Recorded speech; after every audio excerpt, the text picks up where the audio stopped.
Hola Marco, buenas noches. María Gloria, ¿cómo les va? Buenas noches. Noches. ¿Cómo están? Bien, gracias. ¿Y usted? Qué bueno, me alegra. Bien, bien, todo muy bien. Ahí corriendo. Ya me imagino. Permítame.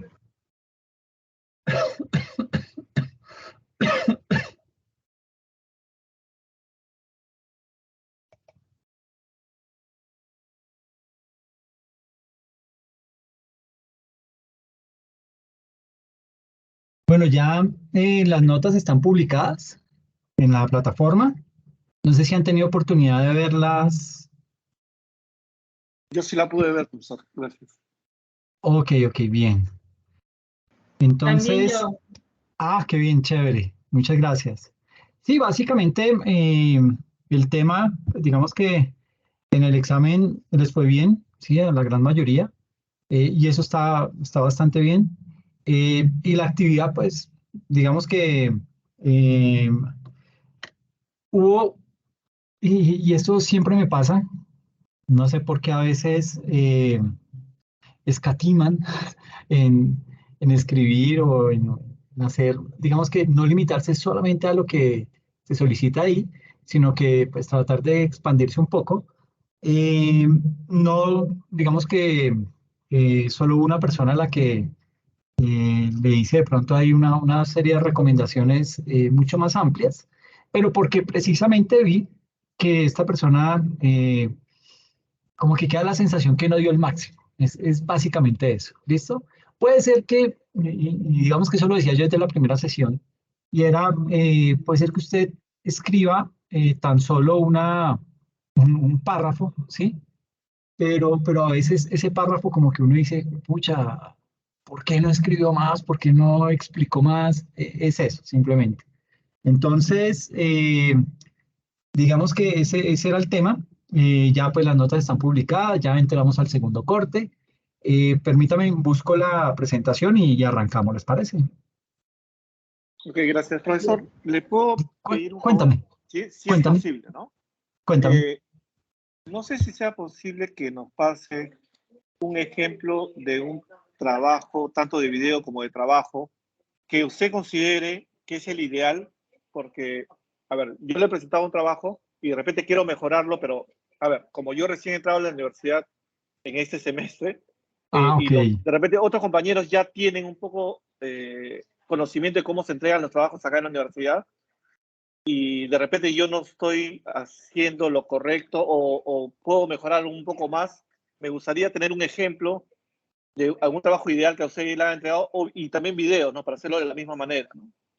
Ok, perfecto. No hay ningún problema, Marco. Me parece muy bien y creo que eso es enriquecedor. Entonces, cuenta con eso. Genial, muchas gracias. Gracias. Permítame. Profesor, ¿cómo Dime, Luis. Hola Alexander, ¿cómo estás? Es Hola, Luis. ¿qué tal, Luis? ¿Cómo vamos? Oye, Alexander, quedé preocupado, creo que fue el martes, ayer, porque me metí en la plataforma y sí vi, el examen estaba dentro de la lista de entregales, ¿no? Pero cuando subí el taller, oye, Alexander, no lo visualicé. En realidad no visualicé el examen. Yo sabía que había unas actividades para ese día, pero no vi el examen. Ahora, el martes estaba viendo que abajo, no sé si fue un tema de la plataforma, en realidad no lo desconozco, porque si el examen hubiese estado, si yo hubiese sabido que estaba activo, lo hubiese presentado porque los presenté todos, ¿no? De hecho, Sí, y porque yo presenté el trabajo se muestra ya en la nota, ¿no? sí, sí, sí.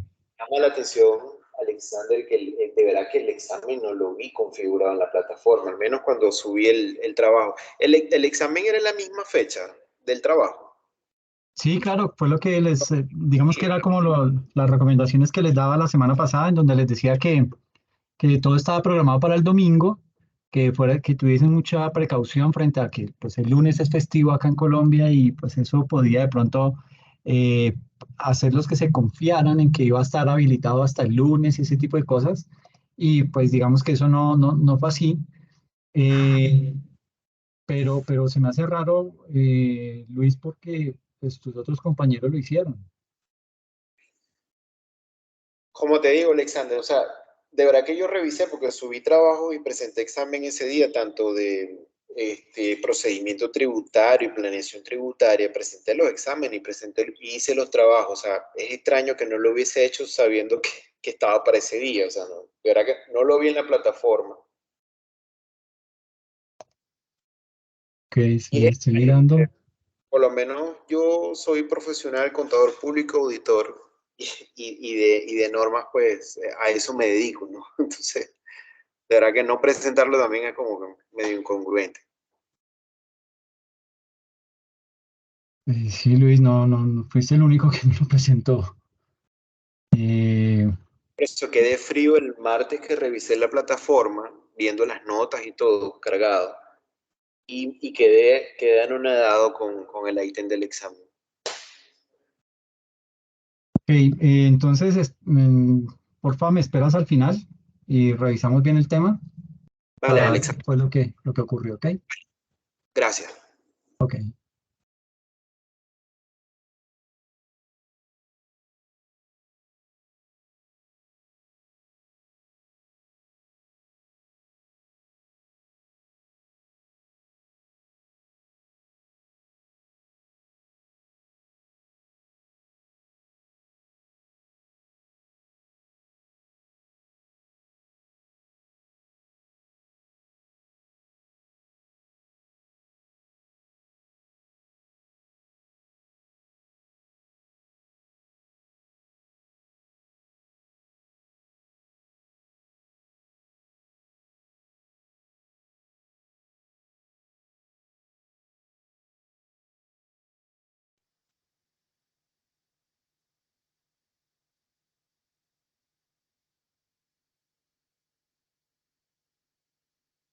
Bueno, la sesión pasada habíamos hablado de esta especie de línea de tiempo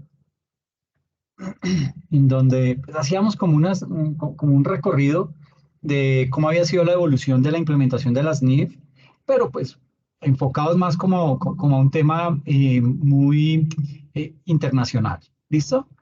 Eh, Hay que también tener en cuenta que, pues digamos que, bueno, y habíamos hablado un poco acerca de lo que había sido cómo ha sido la implementación de las normas internacionales a nivel mundial. eh, y uno, digamos que cuando ve este mapa, como que se lleva varias sorpresas porque entendería que ya pues debería estar todo esto muy bien acogido a nivel mundial. Pero, por ejemplo, aquí a nivel de las NIF para grupo uno, es decir, las NIF completas, mire que, por ejemplo, Estados Unidos no la tiene, no las ha implementado, y en parte no lo ha implementado porque, como les decía la sesión pasada, Estados Unidos tiene su propio estándar internacional contable, el US GAAP, y pues esto digamos que en cierta parte les da confianza, a pesar que también pues han tenido problemas con temas de contabilidad creativa, con temas de fraudes, con todo este tipo de situaciones, que pues vuelvo y digo, el hecho de tener un estándar internacional implementado no lo blinda frente a eso, sí le da más herramientas, le permite de pronto poder prever algo más, pero el delincuente va desafortunadamente dos, tres pasos más adelante que la norma o que los controles.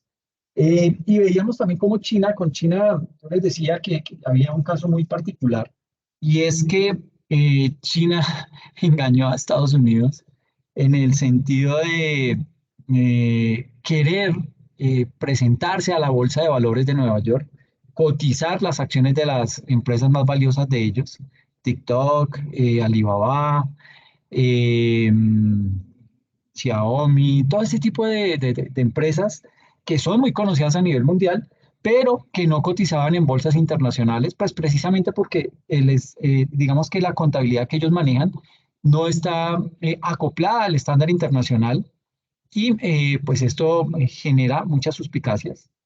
Y la bolsa de valores lo que hace es, digamos que sirve como, o funge como intermediario para decir, oiga, puede comprar acciones de estas empresas, que pues yo las vigilo, ¿sí? Obviamente eso no garantiza que haga una mala jugada o que haya hecho algo malo, la intervengan y el hecho de intervenir a esa empresa pues haga que su precio de acción caiga.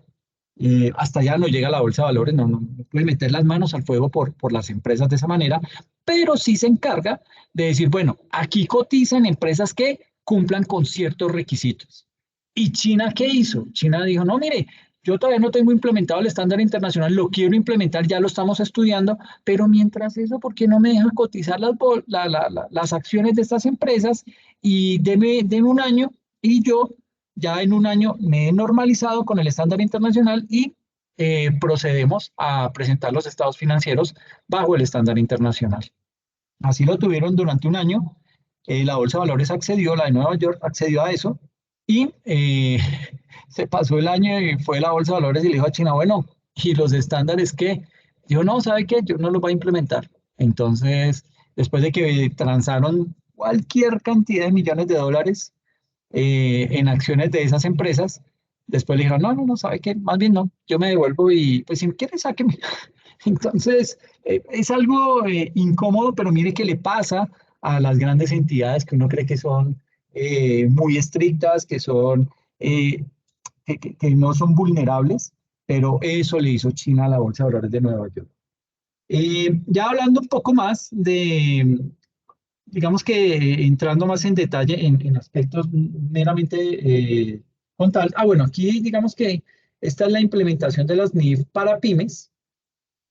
Y esto, pues, digamos que también resulta ser importante, porque como les decía la sesión pasada, pues de toda la torta empresarial, ustedes saben que en Colombia más o menos el 75% son microempresas, ¿sí?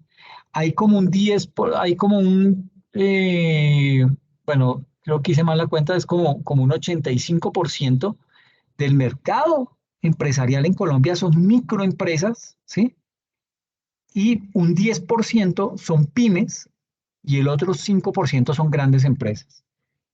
Este mapa es desilusionante en el sentido en que, pues digamos que a 2019, esta era la fotografía de los países que habían implementado las NIF para pymes.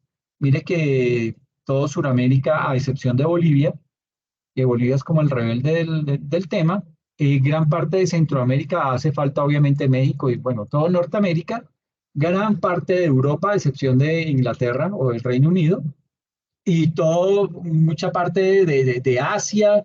Se veía anteriormente que Japón había alzado la mano en algún momento para decir que iba a implementar los estándares internacionales y mire que al sol de hoy ni las NIF para las grandes empresas ni las NIF para pymes. Entonces, pues digamos que es como una deuda que tienen ahí. Pero esta es la situación a 2019. Puede ser que ya a hoy esto haya mejorado un poco, pero no muy ostensiblemente. Tiende a mejorar más las NIF plenas, ¿ok? Bien, esto es más o menos el proceso de elaboración y comunicación de los estados financieros en una empresa.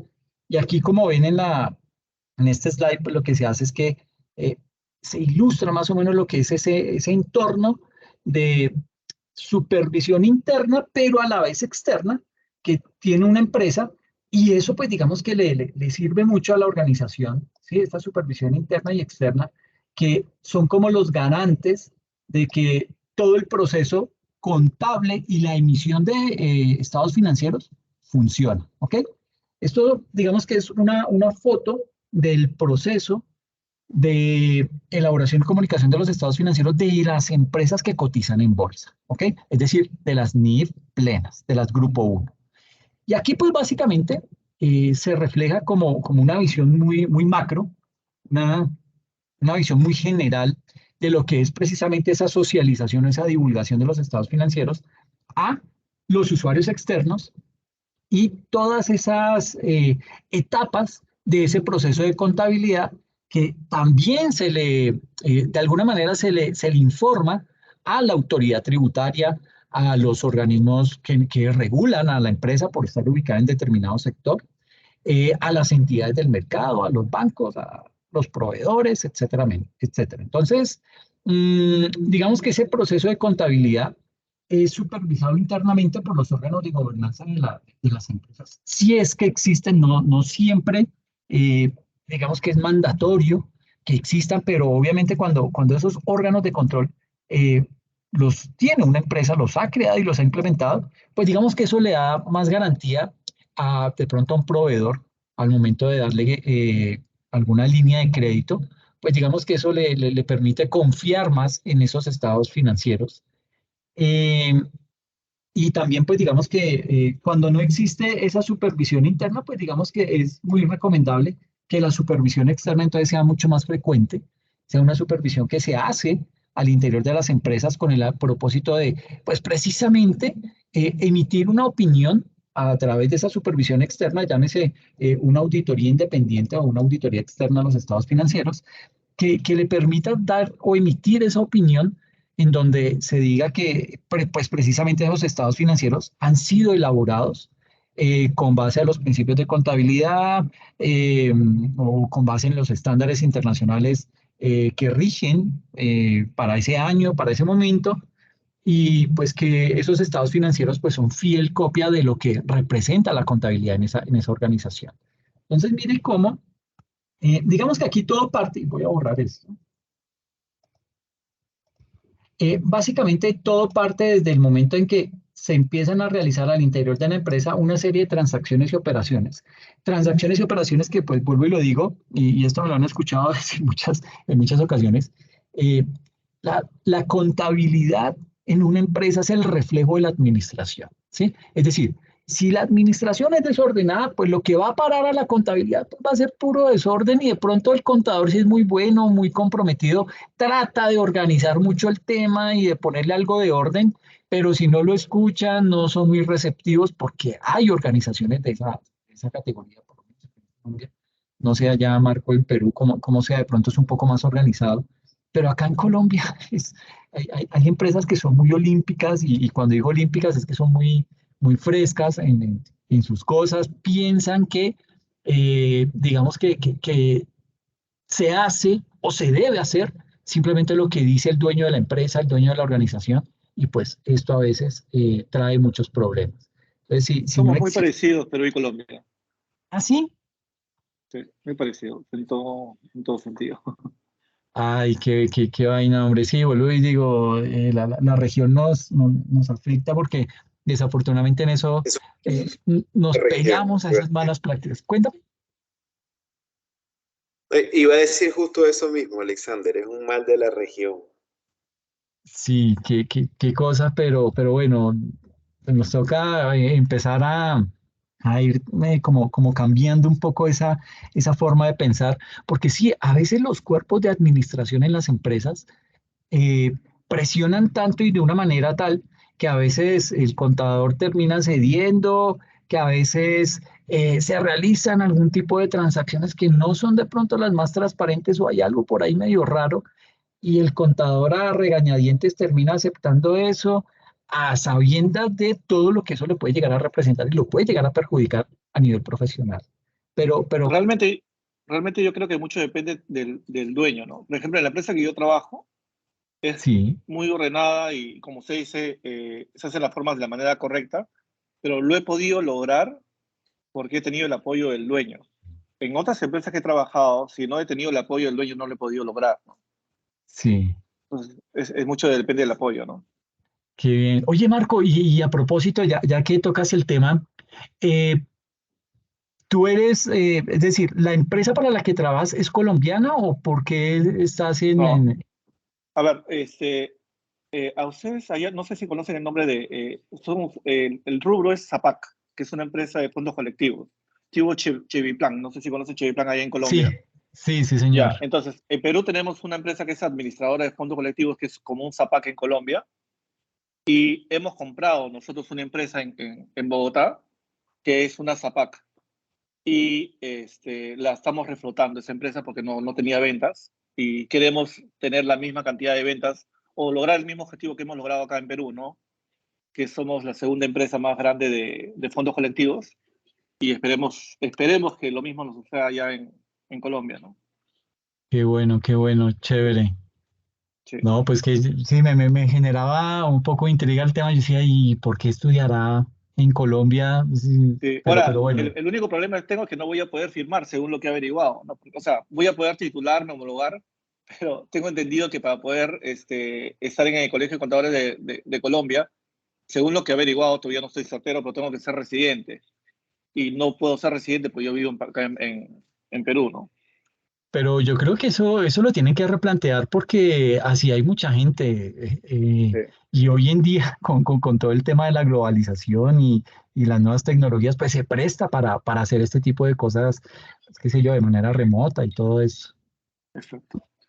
Entonces, sí, sí, sí creo que vale la pena averiguarlo, Marco, en el sentido de pues mirar realmente a hoy cómo está ese tema, eh, pues ver real, pues hasta dónde puedes llegar es decir, cuál es el alcance con tu título acá en Colombia, pero yo diría que si no está permitido, dentro de muy poco lo tienen que permitir porque el tema va para allá, eso sí te lo aseguro. Claro. Listo, entonces, volviendo al tema, entonces, digamos que toda empresa empieza a recibir una serie de transacciones y operaciones que pues obviamente van a parar a la contabilidad, ¿sí? Surten ese proceso de elaboración de los estados contables.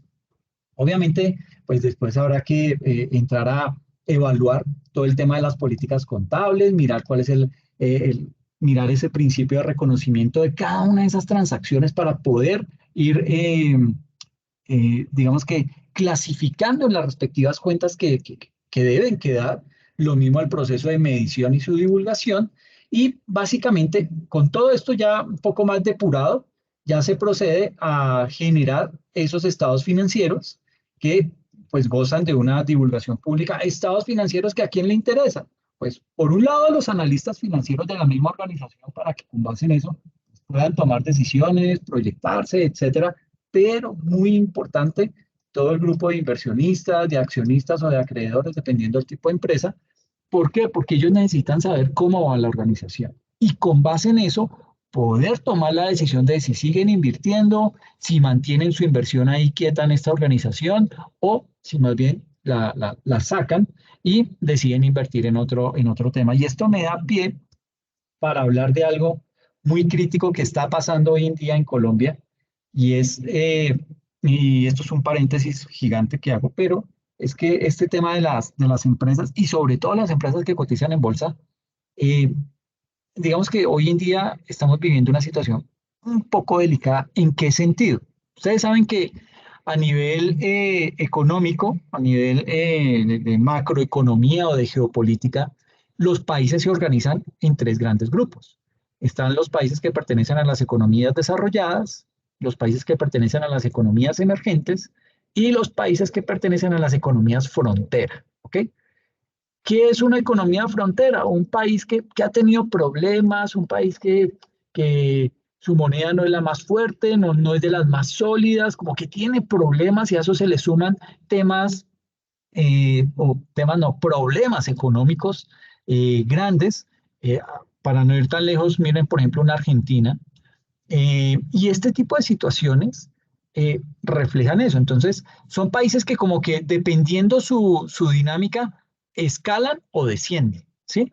Entonces, pues en las economías, en los países de economías desarrolladas, pues obviamente están las potencias, ¿sí? Están los países que tienen mucho poder económico, Estados Unidos, Canadá, Francia, España, Alemania, los mismos de siempre, los que escuchamos siempre, Japón. Entonces, esos son economías desarrolladas, pero a nivel de economías emergentes, pues estamos China, está Brasil, ¿sí? Digamos que ya aquí enfocándonos en Latinoamérica o en nuestra región, está Brasil, está Chile, Colombia, Perú, ¿sí?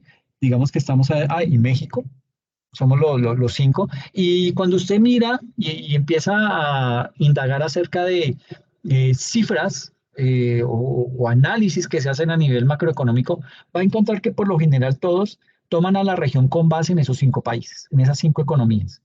Y se preguntará, bueno, ¿y Argentina? Pues Argentina es un país de economía frontera, es decir, perdió su categoría de emergente, cayó a frontera y pues digamos que eso tiene sus implicaciones en qué sentido. Es como una calificación, como una calificadora de riesgos, ¿sí? Entonces, cuando dicen, uy, cayó en economía frontera, entonces es un país que es mucho más riesgoso invertir. Obviamente, los que tienen inversiones ahí, por lo general, ¿qué hacen? La sacan, ¿sí? Y aquel que quiere invertir en esos países de economía frontera, pues cobra una prima de riesgo mucho más alta. Entonces, digamos que se cierra mucho el tema, se complica. Eh, Argentina, pues digamos que ha podido chapalear el tema porque tiene muy buenas exportaciones, ¿sí?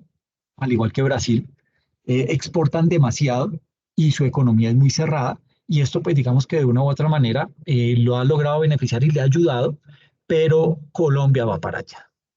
Desde el 2013, Colombia viene bajando en ese indicador. Venimos cayendo desafortunadamente. Y hay tres empresas que son las que están ahí como chilingueando a nivel de cotización de acciones en Bolsa de Valores, en Bolsa de Nueva York. Y ahí tenemos a ISA y a Bancolombia. ISA es una empresa generadora de energía, Marco, acá en Colombia, muy grande. Es de esos pilares del sector público. Y digamos que ha logrado, ya ha pasado a ser una empresa más de economía mixta que del sector público. Cotiza en bolsa, muy bien valorada, hasta hace poco que empezó a decaer su precio de acción. Empezó a caer el precio de acción de las acciones de Bancolombia, tanto la preferencial como la ordinaria. ¿Y esto qué hace? Esto es lo que ha ayudado a deteriorar ese indicador y es lo que nos tiene en vilo a de pronto caer en mercado frontera, es decir, salir de una economía de países emergentes a caer a una economía de países frontera. Entonces, digamos que eso es bastante crítico y mucho de eso pues, se debe básicamente a este tema de cómo es el reporte de información.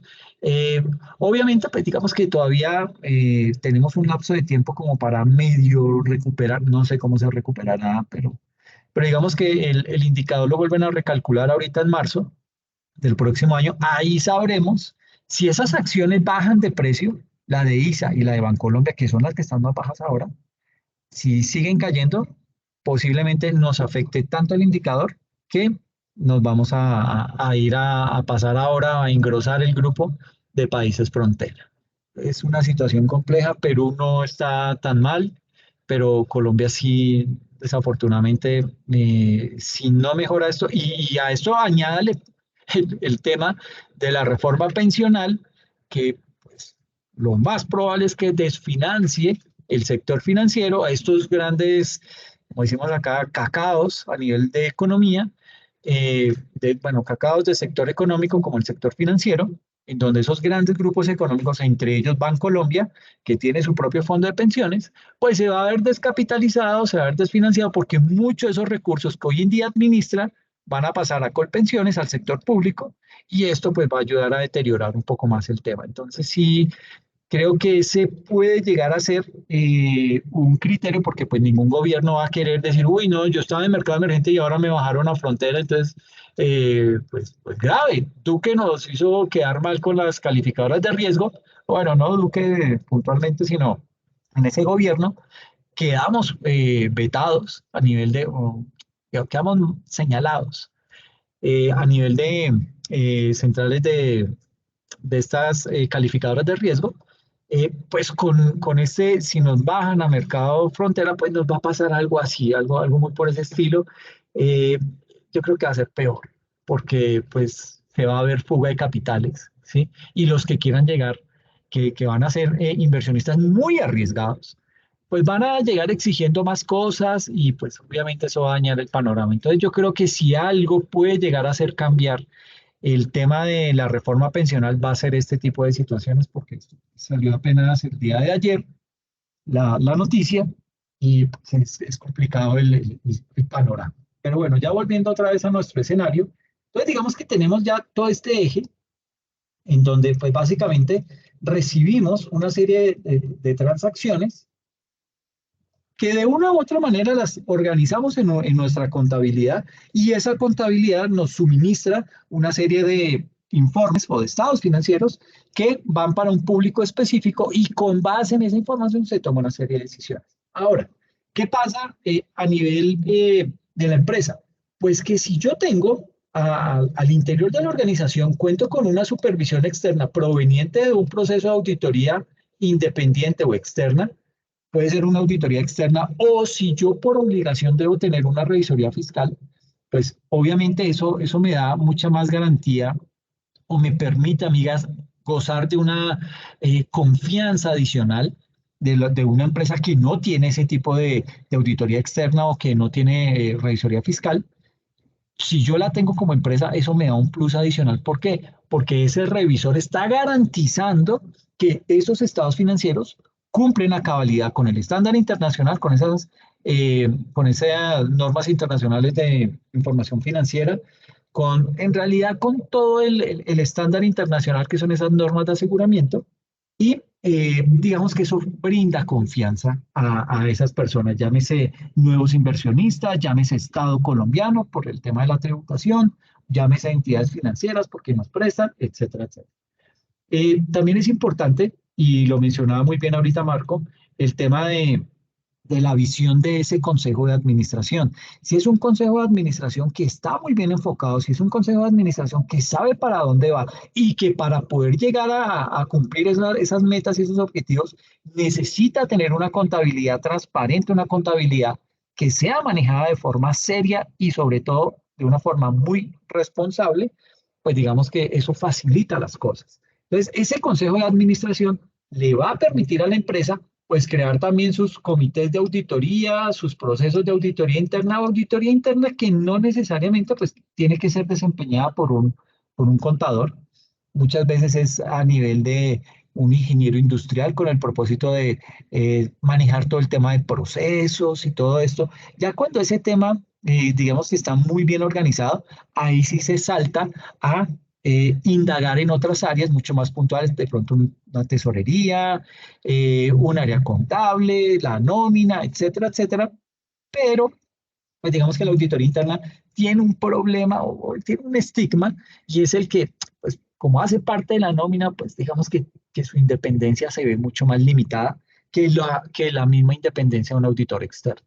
Entonces, digamos que en ese sentido, la auditoría interna, pues sí, chévere desde la organización, pero a nivel externo, pues como que no refleja como que no es garante de que las cosas se estén realizando bien. Más garantía me da un auditor externo que analice y que revise esos estados financieros o un revisor fiscal que por ley tiene que entrar también a garantizar que las operaciones que se están realizando en la organización pues realmente cumplen con la normatividad colombiana. Y esto cada vez se va haciendo mucho más complejo y se llena mucho más de responsabilidades el revisor fiscal, porque pues digamos que él es el garante ante el Estado colombiano de que esa empresa está realizando las cosas bien y que por lo general, digamos que una empresa que tiene revisor fiscal es una empresa más bien grande, ¿sí? Por lo general esas empresas tienen negocios transnacionales y pues en ese tipo de negocios es en donde más se presta para no evadir, sino que de pronto sí practicar o implementar una serie de prácticas de elusión agresiva, en donde pues digamos que ahí sí se puede ver mermado los ingresos para el Estado nacional, para el Estado colombiano, en temas de impuestos que pueda llegar a pagar. Entonces, básicamente esa supervisión interna que es ejercida por estos tres entes, ¿sí? Y tenemos un complemento adicional que es esa supervisión externa, ¿ok? Que pues sería chévere, pero pues obviamente si estamos hablando de una microempresa, pues la microempresa por lo general no tiene ni el uno ni el otro. Primero porque no cotiza en bolsa, segundo porque no busca de pronto, o sea, son más bien como muy, no todas, gracias a Dios, pero hay una buena parte de empresas de micro que no le ven mucho la importancia, pues digamos que en su día a día, en su afán de poder sacar a flote su negocio, pues digamos que obvia algunas cosas, omite, intencional o sin intención, algunas cosas que son claves para su negocio, el tema de tener una contabilidad bien organizada, y digamos que no le prestan mucha atención a eso. Y eso es delicado y obviamente pues eso afecta en muchos aspectos. Y todo esto básicamente cuando estos dos ítems, todo lo que es el eje central de la contabilidad, complementada con estos temas de supervisión tanto externa como interna, van orientados básicamente a rendirle cuentas ¿a quién? A esta autoridad tributaria, ¿sí? ¿Por qué? Porque es que con base en los estados financieros es que yo voy a pagar impuestos. Y aparte de eso, eh, digamos que ahí yo puedo ser notificado para presentar mi información. Recuerden que ya, bueno, creo que en esto sí Perú nos lleva años luz de ventaja.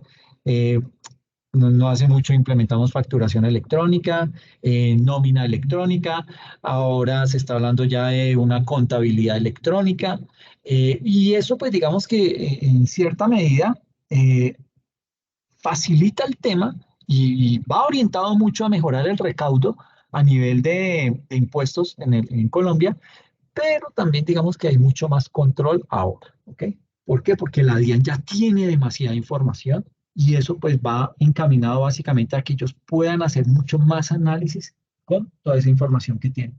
Y obviamente, si es una gran empresa y cotiza en bolsa, pues esa información la va a necesitar la bolsa de valores para poder validar y darle la aval a esa empresa que siga dentro de la bolsa de valores de Colombia. Ahora se habla acerca de una bolsa de valores integrada por Chile, Perú y Colombia, lo cual pues ayudaría muchísimo y ese es uno de los ítems que de pronto puede hacer que Colombia no caiga en mercado frontera, sino que siga ahí en mercado emergente, pero pues, de todas formas hay mucho que hacer a nivel de nuestro país en tema de mejorar ese indicador. Temas de comisionistas de valores, entes reguladores, entes reguladores como que de pronto una empresa que pertenezca o que esté siendo vigilada por alguna superintendencia de sociedades, de industria y comercio, financiera, en fin, dependiendo del sector al que pertenezca, pues va a tener unos entes a los cuales les va a tener que suministrar una serie de información y una información que debe cumplir con una serie de estándares. Por ejemplo, las universidades en Colombia. Ustedes no me lo van a creer, pero las universidades tienen su propio PUC, ¿sí? Eh, un PUC que fue creado por el Ministerio de Educación. Bueno, digamos que el Ministerio de Educación en Colombia ha tenido grandes fallas, ¿sí?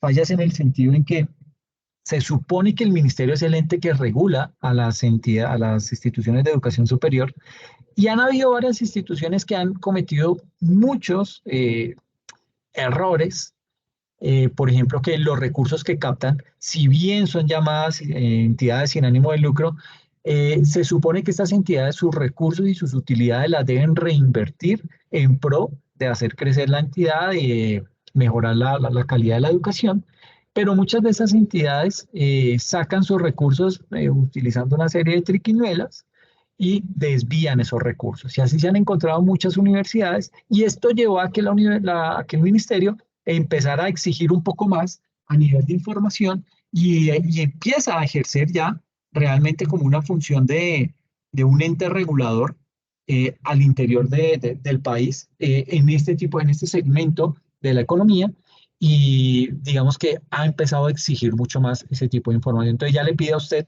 no solamente todo el tema de las partidas o esas cuentas, digamos que si usted lleva esa contabilidad bajo el PUC del sistema comercial, pues lo tiene que hacer alguna equivalencia con ese plan de cuentas del ministerio y empezar a reportar estado de situación financiera, estado de resultados, el flujo de efectivo, y eso se hace ahora trimestralmente. ¿Para qué? Para que el ministerio pueda ver que las universidades realmente tienen capacidad financiera para seguir operando. Cuando algo de eso falla, entonces ahí, ¡pum!, sale una de la banderita roja sobre esa universidad para decir, oiga, hay que ir a vigilarla, hay que hacer proceso de inspección, porque hay algo que no está funcionando bien, o por lo menos desde la parte financiera se está viendo. Pero no es solamente parte financiera, también piden mucha información poblacional. ¿Cuántos inscritos hubo este periodo? ¿Cuántos admitidos? ¿Cuántos nuevos? ¿Cuánto fue el total de matriculados? ¿Cuántos los que se han graduado? Y con base en toda esa información comienzan a hacer una serie de análisis a nivel de deserción y sacan todos unos informes que le permite a ese ministerio y obviamente al gobierno nacional crear una serie de políticas públicas orientadas a mejorar ese sector. Entonces, mira hasta dónde trasciende la información financiera de una institución, en este caso de una universidad. Entonces, esto es básicamente como una foto macro de lo que se hace al interior de las organizaciones. No sé si tienen algo que aportar para este especie de mapa conceptual.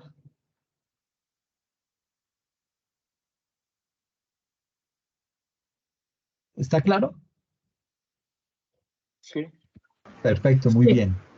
Listo, listo. Entonces, ya aterrizando un poco más, con todo este tema de la implementación en Colombia del estándar internacional, pues todo esto se hizo gracias a la ley 1314 del año 2009, en donde, pues digamos que entra en vigencia, porque ya les decía yo que el Fondo Monetario, pues puso al gobierno contra las cuerdas y le dijo, bueno, usted tiene una recocha de contabilidad, usted aquí con todo ese tema del narcotráfico, de las bandas criminales, del financiamiento de actividades terroristas, todo ese tipo de cosas ponen un manto de duda sobre los estados financieros que sus empresas están emitiendo. Entonces, le dice el Fondo Monetario al gobierno nacional. Entonces, si usted quiere que sus empresas sigan cotizando en el mercado de capitales, usted tiene que dar el salto a las normas internacionales. De lo contrario, no va a tener cabida en eso. Y pues somos un país pequeño, somos una economía pequeña, abierta. Pues no somos casi nada a nivel mundial. Entonces, pues, ¿qué le toca a Colombia? No, no es como un Estados Unidos que puede parar firme y dice, no, pues de malas, yo tengo el mío y con ese me sostengo. Usted verá. A nosotros nos toca, bueno, sí, señor, ok, ¿y hasta cuándo tengo plazo? Entonces, ahí fue cuando Colombia, a través de esta ley, dijo, listo, yo me voy a meter de lleno con el tema de los estándares internacionales, y eso era bueno, ese era un mal necesario por el cual teníamos que atravesar, ¿ok? Entonces, básicamente, el Estado colombiano, ¿qué hace? Empieza a liderar esa implementación y a crear todo ese proceso de convergencia de la contabilidad antigua hacia esos estándares internacionales. Y básicamente, a través de esta ley, lo que se dice es, bueno, las empresas deben implementar y aplicar dentro de sus organizaciones este estándar internacional. Y de esa misma manera, digamos que se establece como una especie de cronograma, una especie de calendario, y se crean tres categorías. Se dice, bueno, hay unas empresas que, sobre todo las grandes empresas, las multinacionales, por el hecho de que son multinacionales, son empresas que por lo general cotizan en bolsas internacionales. Estas empresas, ¿qué tenían que hacer? Tenían que tener toda su contabilidad bajo la norma colombiana, pero tener otro sistema que a través de una interfaz convirtiera esa información de la contabilidad colombiana a el estándar internacional para que estas empresas las dejaran seguir cotizando en bolsa. ¿Ok? Entonces, pues digamos que era una gimnasia. Ahora, ¿con base en qué es?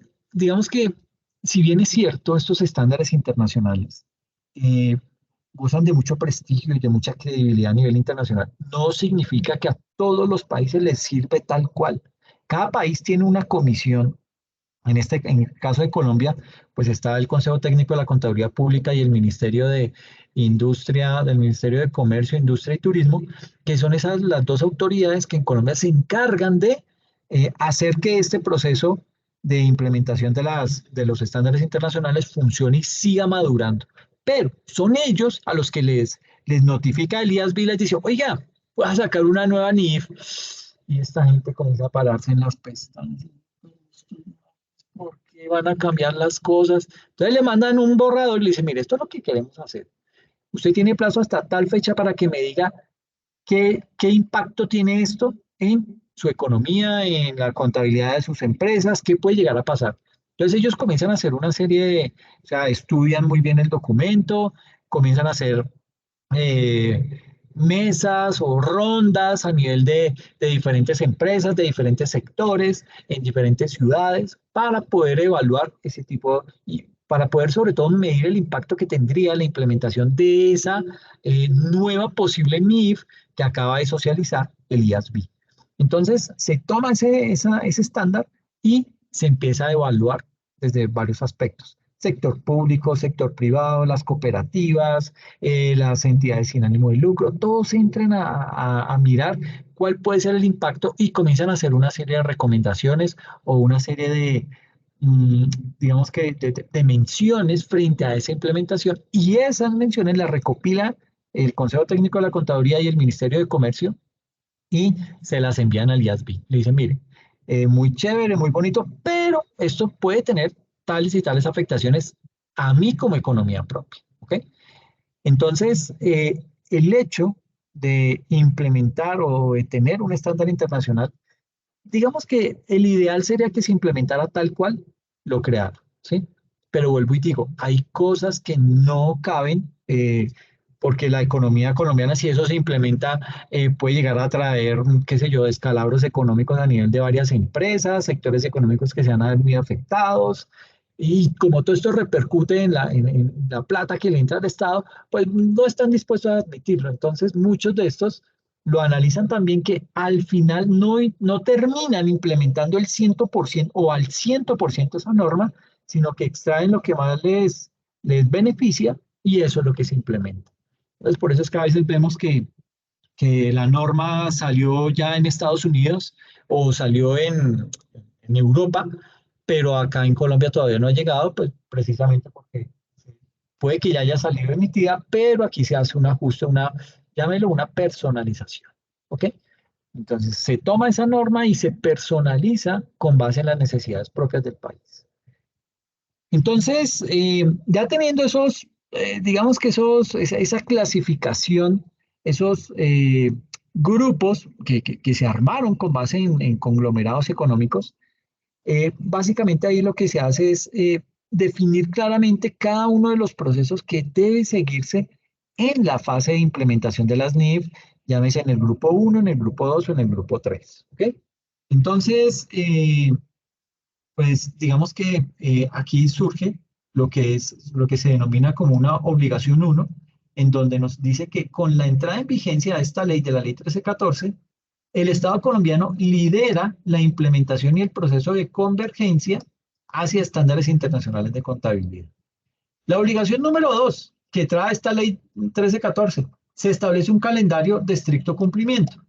Entonces se dice, ok, para el 1 de enero del 2015, todas las empresas del grupo 1 deben ya estar o haber hecho su proceso de convergencia y estar funcionando ya con base en el estándar internacional. Y la obligación número 3 indica que se agrupan los conglomerados económicos del país en 3 categorías. Grupo 1, Grupo 2, Grupo 3. Ahora, ¿qué pasa acá? Sucede que el Grupo 1 pues es como muy exclusivo en el sentido en que se dice, ok, Grupo 1 son aquellas empresas que cotizan en bolsa y que además captan recursos del público.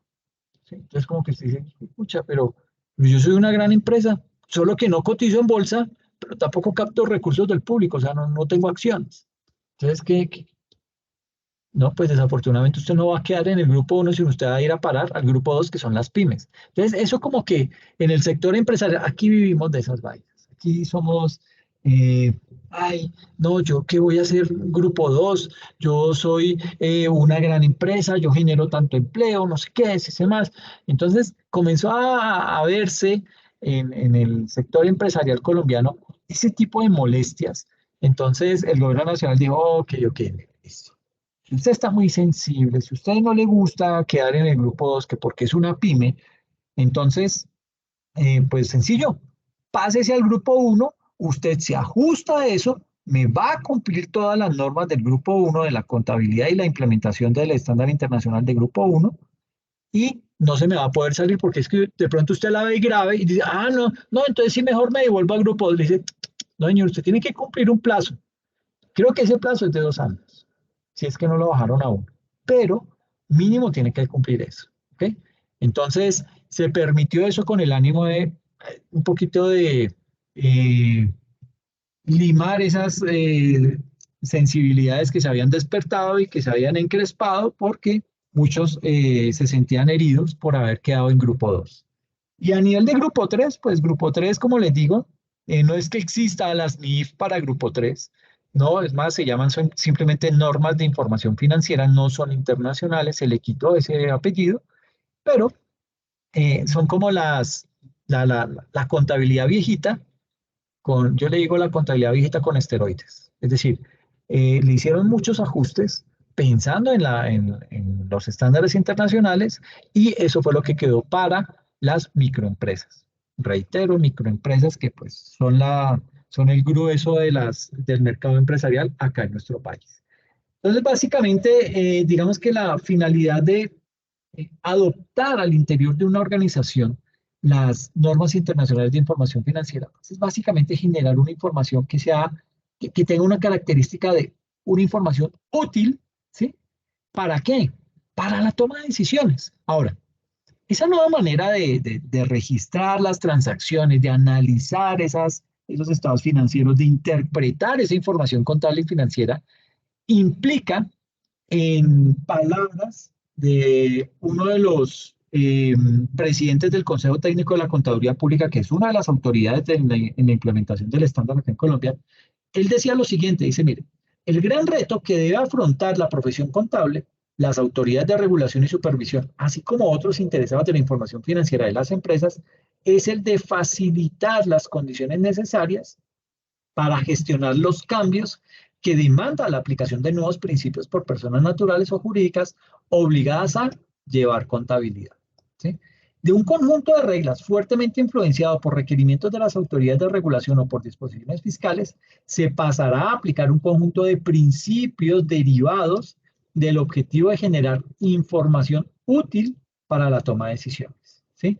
Y es que en Colombia tenemos un gran problema, y es que la contabilidad está pensada para tributar.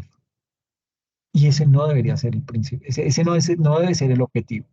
Pero pues con todo el tema de la DIAN y con todo la injerencia que tiene, el temor que infunde y todo esto, entonces usted termina haciendo o adaptando su contabilidad simplemente para el pago de impuestos, ¿sí?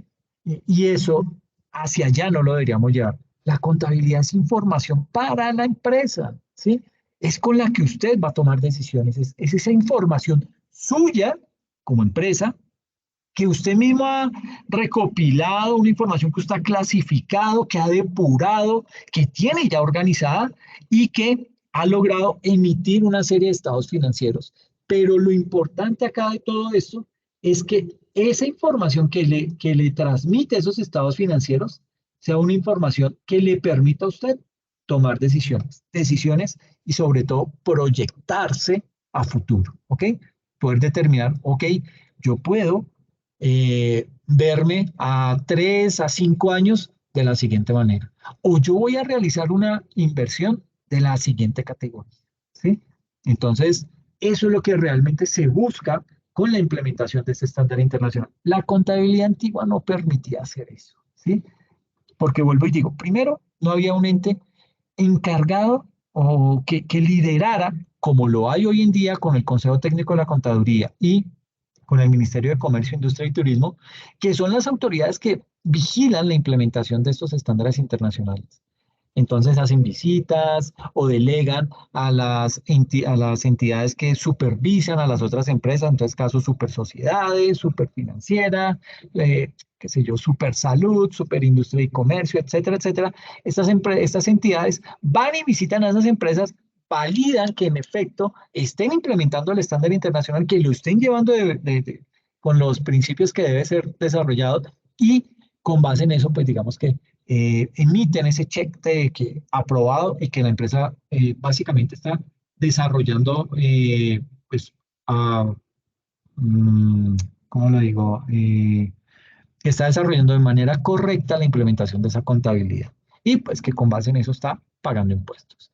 Ahora bien, digamos que más allá de todo este proceso de implementación, Un aspecto que toma mucha importancia dentro de la aplicación de este modelo, de este estándar internacional, es básicamente lo que tiene que ver con la adecuada lectura y la interpretación de los estados financieros que pues, bajo este nuevo esquema o nuevo estándar, pues deben ser presentados ante los grupos de interés de las empresas y ante diferentes entidades del Estado colombiano. Y cuando hablo de diferentes grupos de interés de la empresa, estoy haciendo referencia a entidades financieras porque pues, de pronto usted como entidad necesita un préstamo, el banco, pues sí, el banco le pide a usted, tráigame el estado de situación financiera, el estado de resultados, pero sobre todo tráigame el flujo efectivo, ¿ok? ¿Por qué? Porque es que el de flujo efectivo le está mostrando realmente cuánto es lo que se está moviendo líquido, cuál es su liquidez en la organización. Porque con base en esto, el banco dice, ah, usted sí me puede pagar ese préstamo, ¿sí? No es tanto con los activos o con las inversiones que tenga o los inventarios, no, es con el flujo efectivo, ¿ok? Entonces, digamos que desde ese punto de vista, ese es un actor muy importante. Y muy importante, ¿por qué? Porque es que básicamente la empresa se financia bajo dos mecanismos. O bien sea por intermedio de los socios, de los que aportan, los que se meten la mano al bolsillo, los que arriesgan su capital y su patrimonio, ¿sí? O acudiendo al sector financiero, ¿ok? Sector financiero que pues hoy en día es muy costoso, pero pues que al tener la necesidad y no tener la disponibilidad por parte de los socios de la compañía, pues habrá que acudir a este tipo de entidades.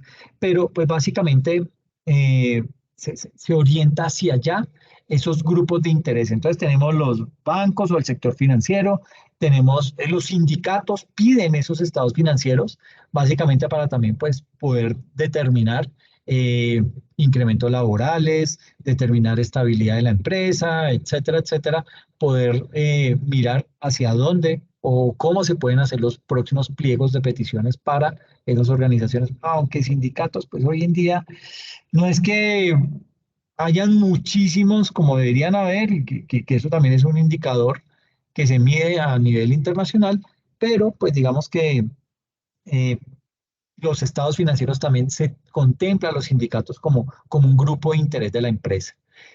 También está ahí, bueno, obviamente, el sector, digamos que la autoridad tributaria, los proveedores, en fin, todo este grupo que se considera de interés para las empresas. Eh, y digamos que en ese orden de ideas, si llegase a surgir una mala interpretación eh, que se haga tomando como fuente esos estados financieros, ¿sí? O porque usted hizo una mala interpretación, puede que los estados financieros estén bien elaborados, ¿sí? Pero usted hizo una mala proyección, hizo unos malos cálculos y eso pues digamos que le generó esa mala interpretación, pues muy seguramente puede llegar a acarrearle problemas al interior de la misma empresa o de la misma entidad y ante, digamos que algunos entes estatales colombianos que pues precisamente están encargados de ese control y vigilancia de esa labor empresarial, ¿ok? Entonces, básicamente, pues digamos que en ese orden de ideas hay una serie de conceptos y se dice que por interpretación de esos estados financieros debemos entender esa interpretación traduce la apreciación relativa de conceptos y cifras del contenido de los estados financieros basado en el análisis y la comparación. ¿Por qué comparación? Porque es que la batería con la que llegó esos estándares internacionales me dice, ok, muy chévere sus estados financieros, pero a mí me sirve que sus estados financieros tengan esta estructura. Entonces, primero que sean comparables, por lo menos con un periodo, si se puede dos o tres, sería mucho más chévere, pero por lo menos uno, ¿sí? Usted debe implementarme ahí las notas a los estados financieros. Si usted es una empresa digamos que tiene mucha liquidez de efectivo, pues muestre primero los activos corrientes. En caso que no, entonces usted de pronto es una empresa, qué sé yo, manufacturera o industrial, pues de pronto usted no es que tenga mucha liquidez, su poderío verdaderamente está en propiedad, planta y equipo o en inversiones. Entonces, ok, yo le permito que usted muestre primero ese activo no corriente, pero si usted me va a mostrar primero ese activo no corriente, muéstreme también el pasivo no corriente primero para yo poder hacer un buen análisis, una buena comparación sin tener un sobresalto, por lo menos a nivel de vista. Entonces, mire que hay una serie de indicaciones que nos da el mismo estándar internacional hasta para presentar los estados financieros. Nos dice que esa interpretación consiste en una serie de juicios personales relativos al contenido de esos estados financieros que están basados en el análisis y en la comparación. Y volviendo a ese tema de la interpretación, es la emisión de un juicio, de un criterio o de una opinión de la información contable de una empresa por medio de técnicas o de unos métodos de análisis que hacen mucho más fácil su comprensión y su presentación. Esa interpretación es una función administrativa y financiera que se encarga de emitir los suficientes elementos de juicio, y por elementos de juicio, entiéndase el tema de poder tener las herramientas necesarias para poder llegar a tomar una buena decisión. ¿Okay? Entonces, emitir los suficientes elementos de juicio para apoyar o rechazar las diferentes opiniones que se hayan formado con respecto a la situación financiera que presenta una empresa. Pero es que a esto le falta un pedacito, y es que con todo el tema de la globalización, y obviamente empieza a moverse el tema de la globalización. Ahora, la globalización no se está moviendo desde ahora. La globalización viene como por allá desde 1700 algo, en donde gracias a todo el desarrollo del sector marítimo y fluvial, es decir, barcos y todo esto que se transportaban mercancías a través de estos medios de transporte, pues ahí empiezan los países a manejar, digamos que muy, ¿cómo sería la palabra? Muy rudimentariamente tratados de libre comercio. Entonces, Francia con Inglaterra le dijo, oiga, yo lo tengo usted aquí al frente, hermano. Usted es bueno en tales cosas, yo soy bueno en tales otras, pues hagamos un acuerdo. Usted no me cobra impuestos para que yo pueda entrar allá a mis productos, yo no le voy a cobrar sobre estos, y los dos progresamos. Entonces comienzan a hacerse eso, vuelvo y digo, de una manera muy rudimentaria. De pronto Inglaterra le daba en la cabeza a Francia o viceversa. Alguno de pronto salía perdiendo y se ponían bravos, y entonces se estallaba una guerra en un momentico. Pero digamos que era la forma de hacer negocios en esa época. Pero es decir, desde esa época ha habido la necesidad de tener relaciones comerciales con otros países, ¿ok? Y esto, pues gracias a Dios, hoy en día ha madurado. Hoy en día ya hablamos eh, de convenios o de alianzas, ¿sí? En algún momento el Mercosur tuvo algún tipo de impacto en la economía del sector. Hoy en día ya no, ¿sí? Tenemos la Comunidad Andina de Naciones, eh, Venezuela, Colombia, Ecuador, Perú y Bolivia. Y esto ayuda para hacer negocios, ¿sí? Pero también tiene, cuéntame Marco, ¿quieres comentar algo? Ok, No, disculpe. no, tranquilo, no hay problema.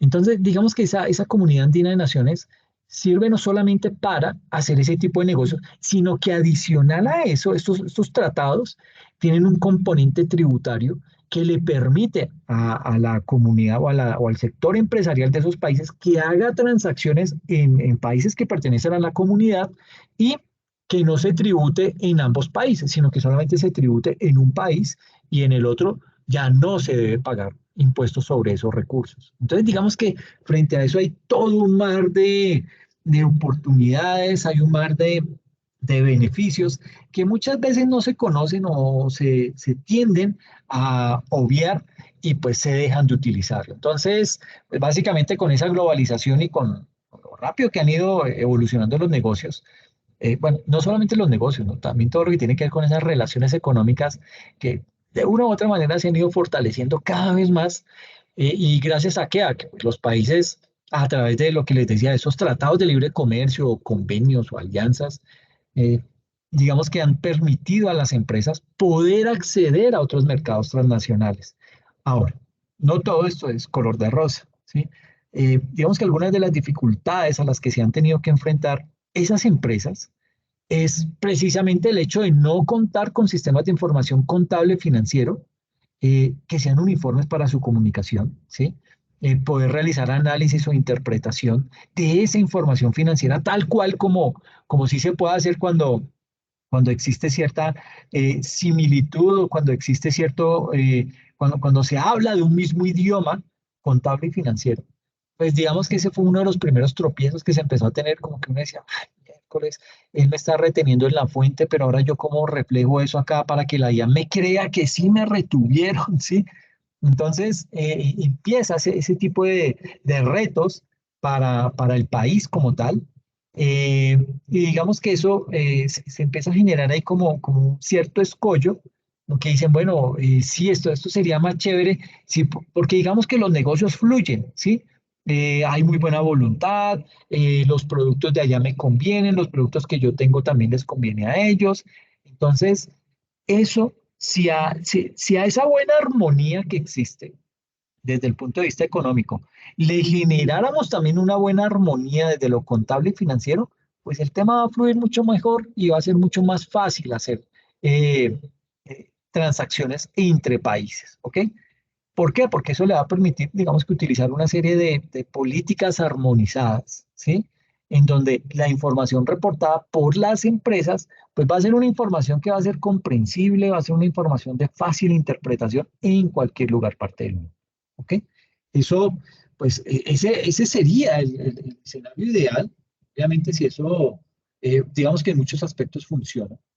Pero aquí nos dice que esta tendencia hacia las normas internacionales de información financiera hace que Colombia, actualmente como integrante de acuerdos internacionales, como por ejemplo la Organización Mundial del Comercio, adquiere un compromiso y una necesidad por adherirse a dicha normatividad.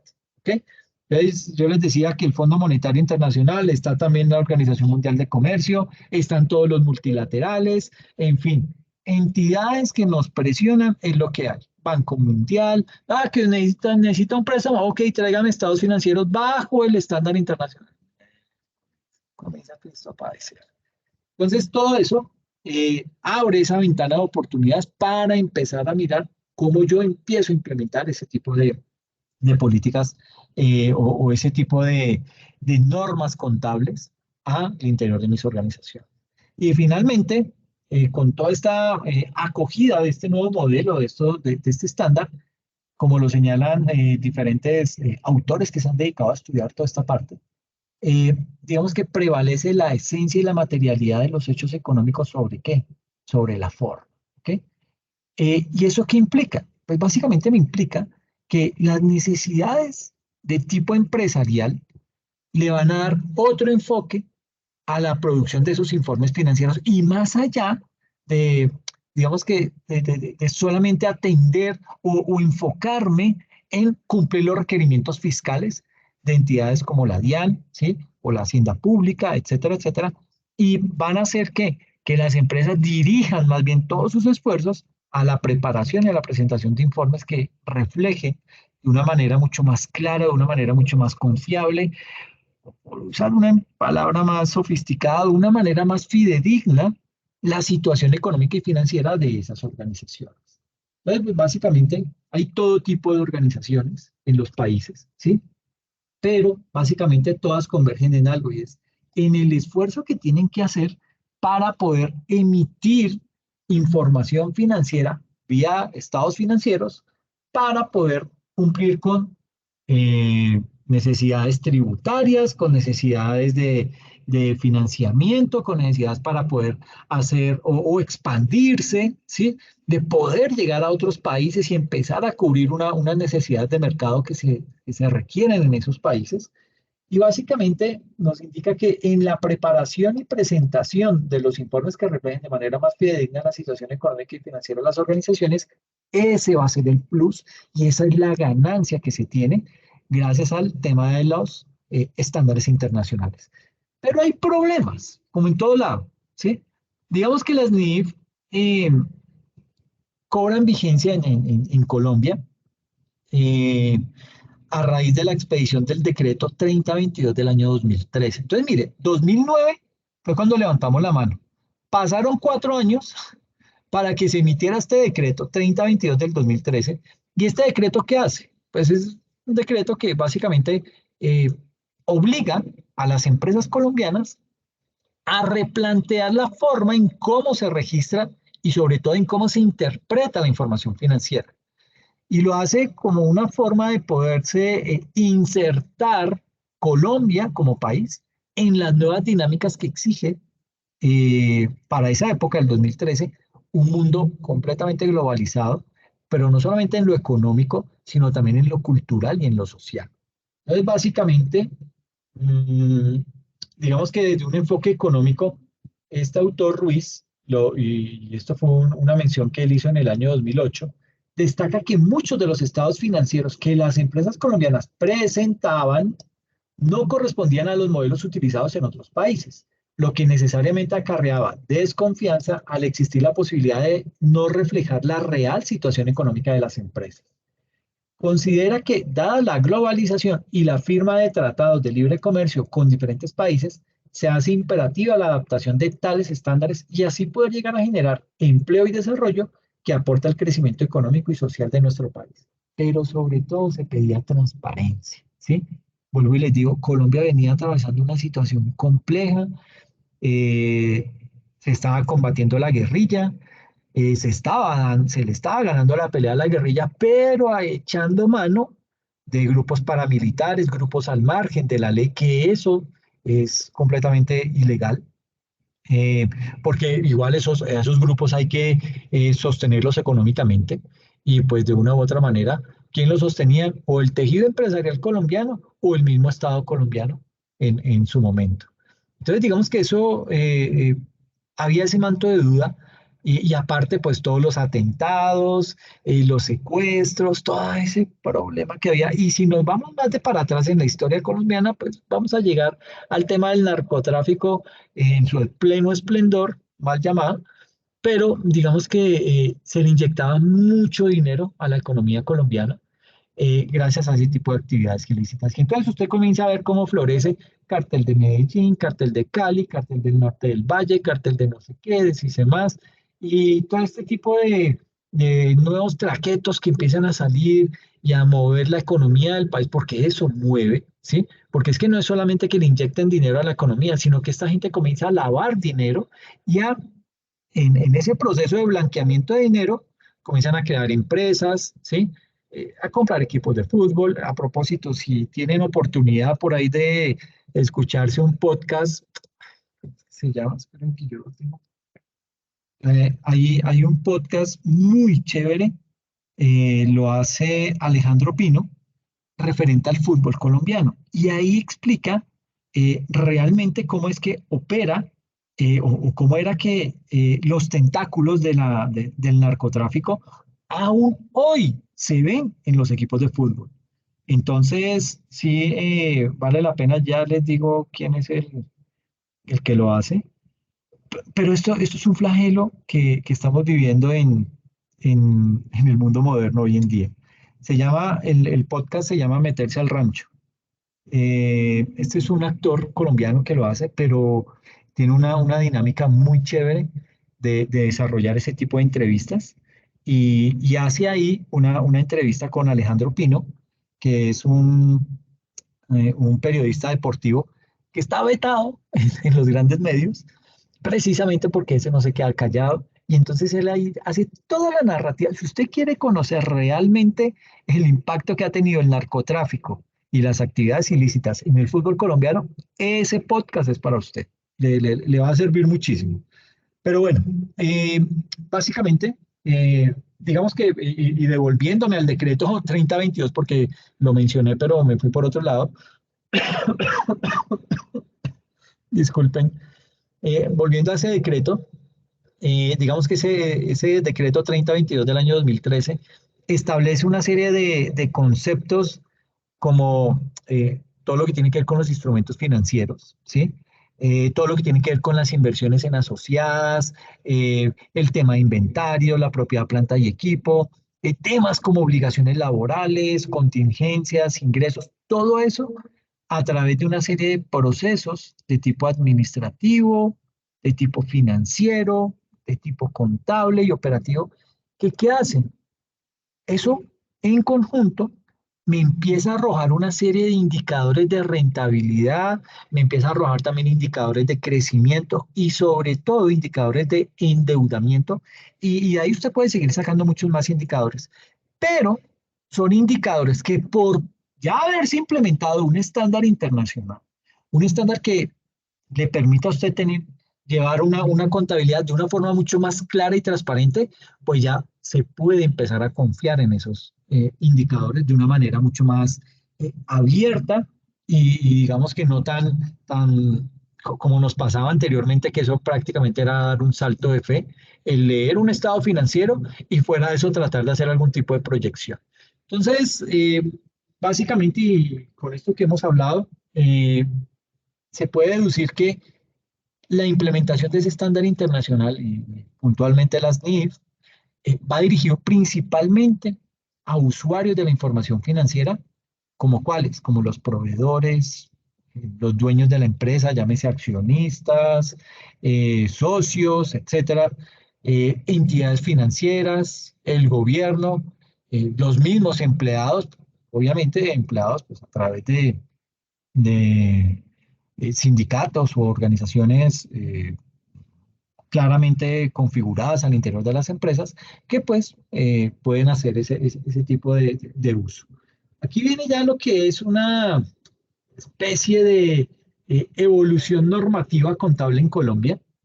Eh, Les voy a dejar este slide ahí puesto en la diapositiva, digamos que aquí en la pantalla, como para que lo puedan leer con más tranquilidad.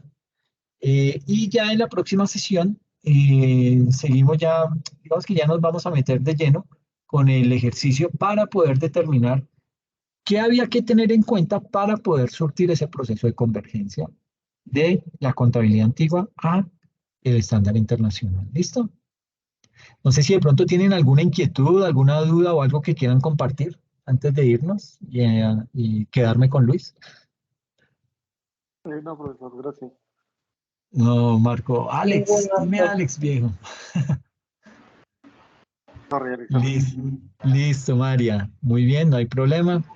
Entonces, pues nada, muchas gracias. Porfa, revisen las notas si no las han revisado y si tienen alguna novedad. Y tengo pendiente entonces mandarte la actividad que me pediste, Marco.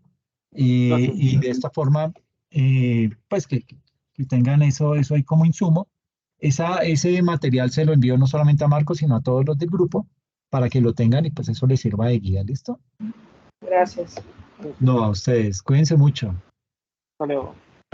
Ok, Listo. chao Marco. Chao María, que estés bien. Gracias. Ok, cuídate. Listo, Luis. Entonces, Alexander, yo sé lo que dime, pasó. cuéntame. Nada, que cuando entré en la sección de asignaciones, ya estaba en la unidad 1 el taller y lo adjunté, ya. El examen estaba hacia abajo, o sea, los exámenes estaban reflejados hacia abajo. En algunas otras materias que estoy cursando, Alexander, el examen estaba arriba junto con el taller. Entonces, ¿qué pensé? Que la materia, porque en legislación comercial también la estoy cursando, no tiene examen esa unidad. Pensé que no tenía examen. Entonces, Ah, cuando ok. me di cuenta y veo notas, veo que hay dos ítems, la del taller y la del examen. Y yo dije, oh my God, ¿qué pasó aquí? Entonces ahora estaba viendo eso y yo creo que eso fue lo que pasó, Alexander. Ok, ok, listo. Entonces, voy esa... Ay, joder, es que esto lo cambiaron, esta plataforma. Espera un momento. Mm,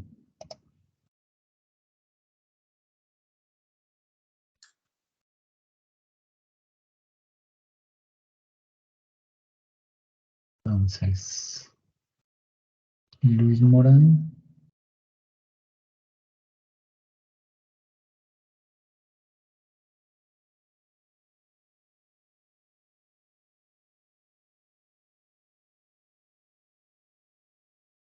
Entonces, Luis, te lo voy a habilitar para que lo hagas ahorita, ¿sí? Vale, Es decir, excelente, Alex. De una vez. para, para que lo puedas hacer de una vez y salimos de esto. Vale.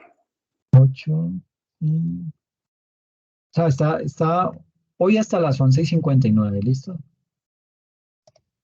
Sí, lo hago de una vez que estoy solo. Me quedé solo en la oficina.